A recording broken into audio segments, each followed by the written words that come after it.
இன்றைய நற்செய்தி புனித மார்க்கு எழுதிய நற்செய்தி அதிகாரம் 3 இறை வார்த்தைகள் 22 முதல் 30 வரை. அக்காலத்தில் எருசலேமிலிருந்து வந்திருந்த மறைநூல் அறிஞர், இவனை பெயல்செபூல் பிடித்திருக்கிறது என்றும், பேய்களின் தலைவனை கொண்டே இவன் பேய்களை ஓட்டுகிறான் என்றும் சொல்லிக் கொண்டிருந்தனர். ஆகவே இயேசு அவர்களை தம்மிடம் வரவழைத்து அவர்களுக்கு உவமைகள் வாயிலாக கூறியது: சாத்தான் சாத்தானை எப்படி ஓட்ட முடியும்? தனக்கு எதிராக தானே பிளவுபடும் எந்த அரசும் நிலைத்து நிற்க முடியாது. தனக்கு எதிராக தானே பிளவுபடும் எந்த வீடும் நிலைத்து நிற்க முடியாது.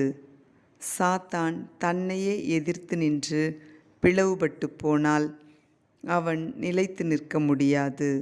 அதுவே அவனது அழிவு. முதலில் வலியவரை கட்டினாலன்றி அவ்வலியவருடைய வீட்டுக்குள் நுழைந்து அவருடைய பொருள்களை எவராலும் கொள்ளையிட முடியாது. அவரை கட்டி வைத்த பிறகுதான் அவருடைய வீட்டை கொள்ளையிட முடியும். உறுதியாக உங்களுக்கு சொல்கிறேன், தூய ஆவியாரை பழித்துரைப்பவர் எவரும் எக்காலத்திலும் மன்னிப்பு பெறார். அவர் என்றென்றும் தீராத பாவத்திற்கு ஆளாவார். ஆனால் மக்களுடைய மற்ற பாவங்கள், அவர்கள் கூறும் பழிப்புரைகள் அனைத்தும் அவர்களுக்கு மன்னிக்கப்படும். இவனை தீய ஆவி பிடித்திருக்கிறது என்று தம்மை பற்றி அவர்கள் சொல்லி வந்ததால் இயேசு இவ்வாறு கூறினார். இது ஆண்டவர் வழங்கும் அருள்வாக்கு. இறைவனுக்கு நன்றி.